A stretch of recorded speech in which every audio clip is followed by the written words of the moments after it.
ഈശോ മിശിഹായിക്ക് സ്തുതിയായിരിക്കട്ടെ. വിശുദ്ധ പൗലോസ് സ്ലീഹ റോമാലെ സഭയ്ക്ക് എഴുതിയ ലേഖനം 2-ാം അധ്യായം 1-ാം വാക്യം. അല്ലയോ മനുഷ്യ, നീ ആര് തന്നെ ആയാലും മറ്റൊരുവനെ വിധിക്കുമ്പോൾ നിനക്ക് ന്യായീകരണമില്ല. അപരനെ വിധിക്കുമ്പോൾ നീ നിന്നെ തന്നെയാണ് വിധിക്കുന്നത്. എന്നാൽ വിധിക്കുന്ന നീയും അതേ കുറ്റങ്ങൾ ചെയ്യുന്നു.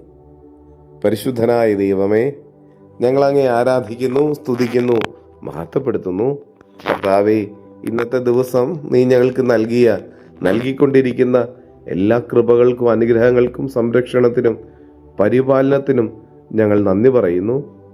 ഞങ്ങളായിരിക്കുന്നത് നിന്റെ കൃപയാലാണ്. ഞങ്ങളെയും ഞങ്ങളുടെ കുടുംബത്തെയും ഞങ്ങളുടെ കൂടെയുള്ളവരെയും ഞങ്ങളുടെ നിരവധിയായിട്ടുള്ള ആഗ്രഹങ്ങളെയും സ്വപ്നങ്ങളെയും പദ്ധതികളെയും നിയോഗങ്ങളെയും ഞങ്ങളുടെ ഉത്കണ്ഠതകളും ആകുലതകളും തമ്പുരാനെ അങ്ങയുടെ കരങ്ങളിലേക്ക് സമർപ്പിക്കുന്നു. ഈശോയെ, മറ്റുള്ളവരെ സ്നേഹിക്കാനായിട്ട് അവരുടെ കുറവുകളോട് തന്നെ ബഹുമാനിക്കാനും ആദരിക്കാനും ഞങ്ങൾ കൃപ തരണമേ.